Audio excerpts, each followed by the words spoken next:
Welcome to the Invisible to Invincible Summit. And we've been having just a tremendous time hearing all the speakers, all the value that's being provided, different tips and tricks to move from invisibility to invincibility.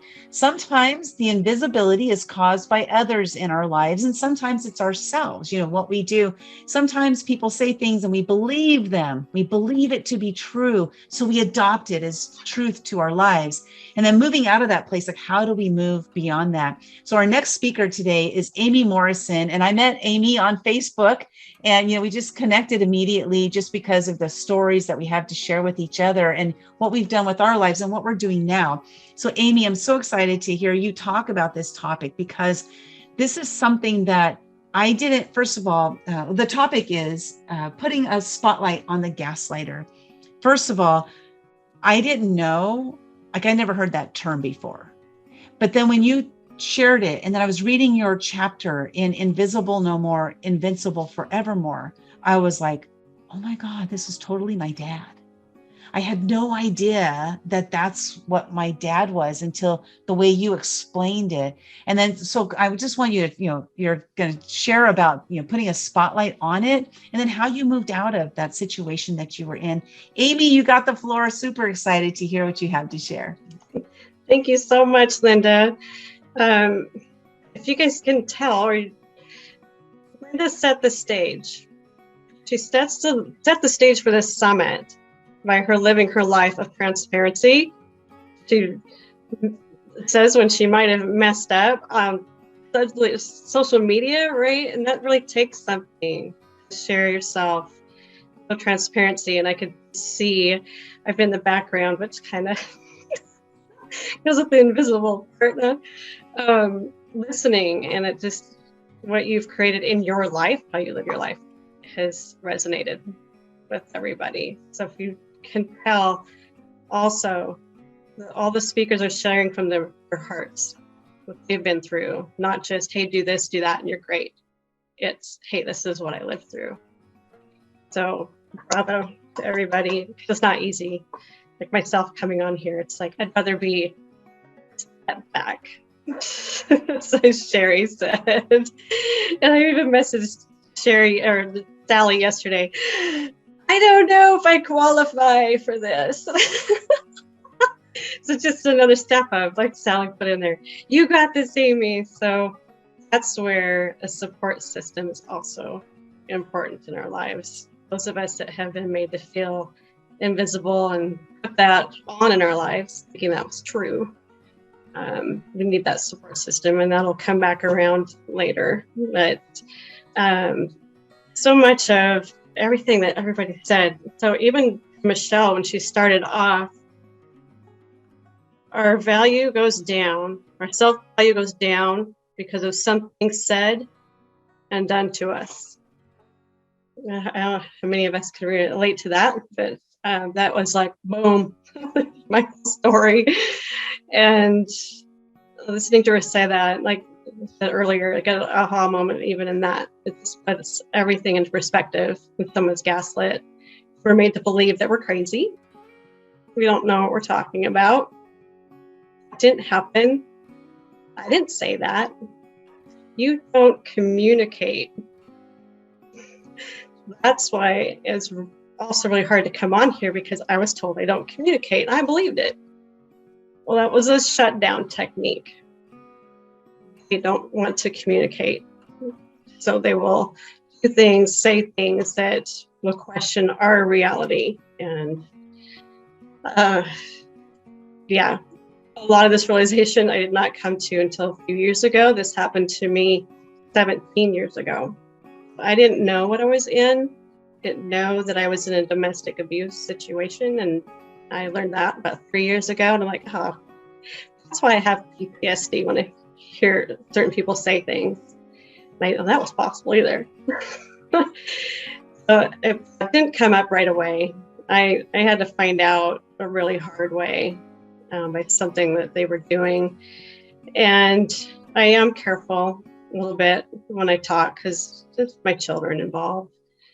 And they had to live through some of it. It's not fun for them to hear that was happening in their lives. It's not just one person. It's, my dad. That person tried it again like a few months ago. And it's been 17 years. Like, really? Because we know what to look for once we've been through it. And that's my why, is that I didn't know. If I can share what I've went through to help somebody else, they might be like, oh my gosh, I think I'm going through that. I think my family's going through that, my friend. And it's tough. My friends now, oh yeah, I noticed this and I noticed that. I'm like, thanks. That's where it comes, that everybody else might be able to see it, but we're in it. And that's part of the gaslighting. The abuse is with the frog, you put it in the boiling water, they're going to feel it. We raise temperature a little bit. I don't really notice. So then we start believing how they're treating us. How it can start, though, is love bombing. So gaslighting can also be narcissist, sociopath. And they're like, oh, I'm going to fulfill your every whim and dream and bachelorette type dates. Well, the last one took me for a boat ride and we went crabbing and all this stuff. And that was just a few years ago. I saw the crazy within 3 weeks. What he was trying to do to me. Same exact words, even emotions. So we do have an MO that we can look for. And one of them shut me down with talking was, it's all my fault. And really, both of them did the same thing. They take a course for this. It makes them recognizable, really. So then it's, how do we engage when we really don't? It doesn't work if we try to fight back, because they will keep going. The best thing is just to not say anything. It's really tough. It is. It took time. My first.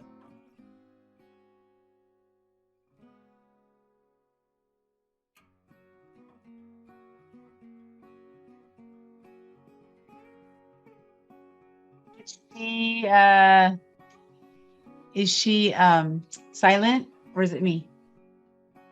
She is. I see No, her she's head. silent. She is. Oh no. Oh no. She's been silenced. That's not good. That's not good. Oh my gosh. She was talking about, wait, I'll put me on screen here. Dolores, can I bring you on screen? Amy, can you hear me? Yeah, so while we're bringing Amy back, I wanted to talk about what Dolores shared in the chat here.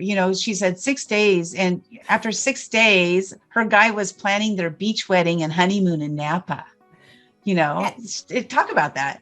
Honey, we met on a Wednesday, and he bought me a new truck on Saturday.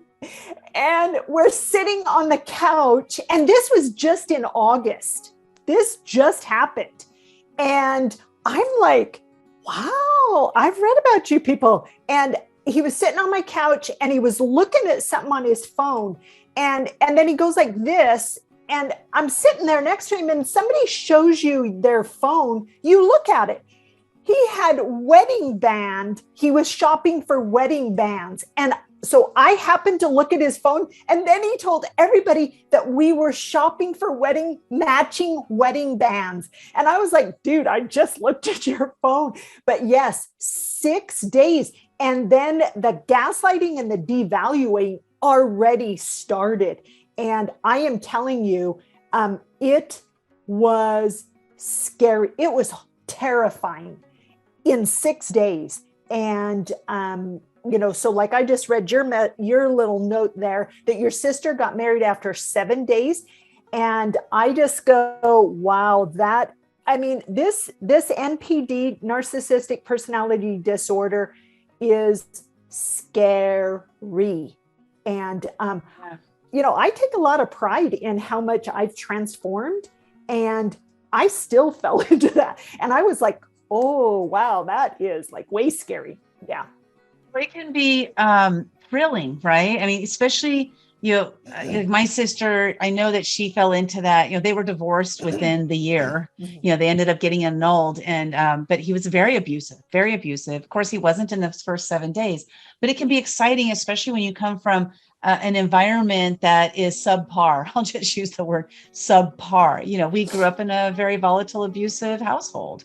And so when that first guy comes along and he like is doting on you and wants to marry you, sometimes, it's like, oh, it's gotta be so much better than what he loves me. He loves me. And yes, it's so, it's interesting, and this can happen, and how fast it can shift, right? So I see Amy is back. Let's bring her back. Amy, join the conversation. Oh my gosh. Wasn't that perfect? I know that was perfect, right? For the topic. It's like, we're supposed to silence, It happens. I really shouldn't be surprised. I guess I needed prayer warriors. I don't know. Okay, we're gonna try again. Almost every time I share, if I do believe there are higher. I mean, I'm on my phone now. Because the devil does this. It happens so many. Facebook will shut us down with a TEDx speaker that I tried 2 weeks to get. I don't even know if I'm on, but so support system, like these ladies. Thank you so much. Yes, this isn't. I have to laugh at it because now it's just funny that I'm shut up. And the devil has one with me at times. Like what Sally experienced with me yesterday is I don't want to speak out. I don't like being attacked. I don't like spiritual warfare. I live very comfortably just, being quiet for a long time and being scared to speak. So the devil has used people to shut me up. He's used the internet. And it's going to keep going and speak it anyway. I even had family members say, you need to speak your truth. I know this might affect their family, but it is my truth. And as long as we keep working on it and keep pushing forward, you can't win. You guys said so many things that I did want to share. To know myself is for how it's self-love, because that was always like self-love. You always hear that self-love. When Dolores said that hit home, and I did that. I got along for 3 years, and I had never done, and that helped a lot. Wasn't easy. No dating. No nothing. To get alone. And that was a big part of the healing process that I was ignoring. I knew I needed to do that for years, and just to put the Band-Aid on. And of course, none of them worked out. But also I wasn't healed, so I would attract it. I would attract it again. And so that's the last one where it was like, he did the same thing. Said the same thing. I'm like, okay, I need to figure out what's up. I'm healed. So I did take courses. I've taken Forbes's breakthrough course, and I think some of us here have, and that helped a lot. It helped hearing it from another woman, kind of been through some other things similar, and other women that have been through it. And Landmark, I took Landmark courses because they were just so good and helped me get out of myself and my feeling and focus on others. Like right now, it's not easy to step out. So I had coaching with that, and now I don't know how much time we have. When like somebody come up and say, "You have 2 minutes." Yeah, 15 minutes. Well, you're doing great, and first, I want to address something you just said. you said, I wasn't healed, so I would attract it. And I think that is so important, right? Because again, we're talking about the self, right? Because it all starts with us, that self-love, self-trust, self-belief, self-confidence. Like we have that, we carry that everywhere we go, because Dolores addressed that earlier. But that healing yourself is when that is going to take care of itself. Like it automatically will take care of itself when you heal yourself. So I want to congratulate you for taking those steps, for seeing that and seeing that there is a different way, that this doesn't have to be the reality. This does not have to be my reality any longer, and it may be like Dolores had a situation just recently where, and really recent, right? Where, she's done a lot of the work and still somebody was attracted into her life that was a narcissist. But the difference is that, like, recognizing it now. So there's the difference. We can now recognize it, have that awareness, and then move forward from it, right? And so with your story, you want to share with us, like, what was it that kept, they want you to keep telling your story. So please keep telling your story, because it really is a powerful story. And, that moment, then you were like, this is no more. I would love for you to tell that part of your story.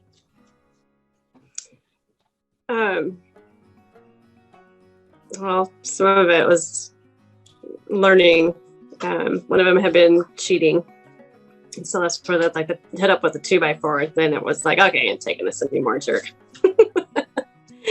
That was my perception. That was a big one, is because I didn't see it. I didn't see the narcissism. I didn't see that they were making it my fault. So they, in that instance, my reality was questioned because I was made to believe I didn't like sex. I didn't like kissing. And then I went to a course, actually, at a church. I had to go to a different church than mine because nobody understood what I was going through. So I found a different church. That's part of the searching. And they said they will actually create scenarios to have us reject them and have it be our fault. So he was a horrible kisser. He didn't like to have sex with me. So it wasn't me. I found that out after. But that's how far they will go. Just as part of the gaslighting, that's part of my story, is he went that far. So when I did kiss somebody after we were divorced, I cried. That's how far he went. No, poor person. Why are you crying after I kissed you? So, but just to say, I believed all of it. And that's part of the, putting us down, because they actually don't have high self-esteem. They're insecure. So they're going to make the other person look bad, unfortunately. Part of not taking it anymore is starting to stand up for myself a little bit. The person that did it questioned my reality. And one of the suggestions I saw online is start asking people, is that what really happened? Am I hearing this wrong? So that's last time, about 6 months ago, I talked to people. They're like, oh, I wasn't hung up on them. I'm like, okay. Because I still have to question it a little bit. Is it true? Is it not true? So that helps a lot, because now I question my decisions. I question should I take this risk? Should I, it's like decision constipation, because I was made to feel like I couldn't do it, couldn't take care of myself. And this still resonates. It's counseling. I'm not done. So they're coming on here still, figuring things out, and would be a little happy. I am in a relationship, and I believe that came from being alone for a while. And turns out he was too. For about 3 years, we were doing the same thing, but didn't know it. And it's very wonderful to be in a healthy relationship and know what that's like. And the drama is not there, the put downs and all that. So that was about 6 months ago. and it's been really fun. So they give you some happy. And that didn't happen yet when I did the book. So that's new. And what else? There were some other, you guys gave so many nuggets. And so I will also be going back to listen. So yeah, Sherry, it's the process, and to not step back and hide and speak out, even if it's not comfortable. I had stomach problems before coming on. It's like, why see that coming on? Well, this isn't easy to talk about still, because I just was quiet for so long out of fear of being attacked or verbally. But yeah, not easy. But to do it anyway. Do it scared. That's what the saying is. And finally, Kristen's believe it to be it instead of fake it to make it. Gosh, that was so good. Because that never resonated with me. And also that ties in with Linda's believe what other people see in us. I don't mind my worst critic. So I'm not totally alone in that, but it's I also relate to Betty. I have bipolar. And so that brings questions too. So I will listen to Betty's again because I love her positivity. I've not felt positive about having that diagnosis. So I relate to Maddie's here. It's like maybe hit the house, feeling like your reality is being questioned. Like, I know I said that. No, you didn't. I know you did that. No, I didn't. You're crazy. You're just imagining that. That didn't happen. So all of that is gaslighting. And they question your reality. That's the main thing. And so what I saw, let me get to the websites. domesticshelters.org is how to survive gaslighting. And then Medical News Today, long-term effects of gaslighting. So we can be aware of how it can affect us. And it does imprint things on our brain. It doesn't mean we have to, live with that. Just be aware with it, and keep listening to summits and help and your friends, what they see, your positive sides. And I think that might be it now. Well, thank you so much. And I want to bring Dolores up here. I know she had a question for you. And then I also wanted to point out that, several of the women here are sharing, Amy, your story is powerful. A lot of women stay silent about being narc abused. There are many women that need to hear your story, right? Dolores, just validating that we're all working in progress. I'm still a work in progress, I just have a little further on my journey is all it is. And it is a journey of transformation. And Melody, thank you for being brave and coming online to share your story. Thank you for your story, Amy. So brave. So again, thank you so much for being here. And as Dolores stated earlier, Dolores, what did you say? You say, I'm the best anxious Dolores ever, right? And so earlier, like you were the best nervous Amy ever, right? I heard that too. I'm like, well, then I was like in the bathroom first, I'm like, I can't write that down. So thank you. Well, and Amy, I want to tell you that I actually sent you a couple of messages, private messages on the chat, honey, because I could feel the impact of your story and your experiences. And I've been doing some work on true trauma and surviving true trauma, and versus having a trauma response. And I want to acknowledge you, and I want to acknowledge the other co-authors in our book who actually survived actual true traumas. Like I had some stuff happen in my life, but I didn't have a true, well, there were a few things, but nothing. I mean, it was, and I'm really having an appreciation. So I want to acknowledge you and honor you for stepping up and using your voice and doing it scared and doing it from the bathroom. Even if you took us into the bathroom, we would be like, I totally get it. But I want you to know that I have held space for you, and I have sent you extra courage and light and love, and honor you for not giving up. You knew it wasn't true, the crap that he was putting on you, and you knew it deep inside of you, girl. And that's what kept you going. And so my question that I had written in the chat was, narcs don't choose weak people. Yeah. They choose people who they can vampire, that they can suck your power. You become their supply, their life force energy. And so what do you think you gave him that he could not get for himself? Like control. Yeah.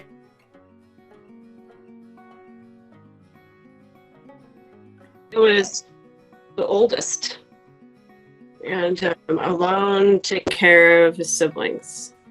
So that need of, I will help. I will. So I don't think this showed up until a certain time in our marriage. I don't believe it started out that way. There's triggers. And I think a lot of that was the need for control. And then me, codependent, which I didn't know I was until after the divorce. My dad wasn't around. So there's someone to take care of me. So we we attracted, I feel like we were set up to fail before we even met. And there's family members that have confirmed that we have family history of this, and it keeps going. So it's another reason why I speak out too. So stop the generation. Yes. And you know what? You are the chosen one to be able to do that. Don't take that as a burden or a responsibility, but honor your own strength, that you're like, this, I'm done with this. I talked about holding the secret of my father's suicide. You know what? I'm done with that. I'm just like so tired of carrying this around. Let's figure this out. And so I acknowledge you for that. You may still be in the trenches of this, but you are moving, girl. You are moving, you are talking, you are sharing your story. There are so many people that cannot, either they don't recognize it for themselves, or they can't even wrap their own brain around it. Like, somebody could really do that. And I'm like, holy shit balls. He did that to me in 6 days. I was terrified. Yeah. And so so I hold you so deep within my heart. I do. Thank you. Yeah, Thank you.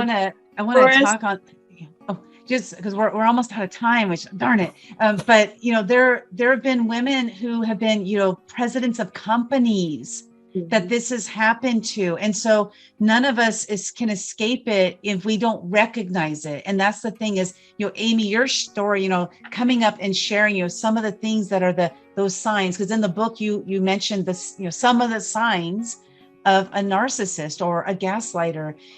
But you coming out and speaking is so important and so valuable to so many, because it may be happening to someone and they don't even know it. Right. That's what happens, right? But you sharing your story will help them see, maybe that's what's happening to me. And if just by that one inkling of maybe this might be happening to me, if that's what they get from your story, that's brought awareness to their mind. And then your story can change so many lives. So thank you so much for being here. I truly appreciate you. And thanks, Dolores, for coming up and asking your question. And Amy, please share with us how we can connect with you.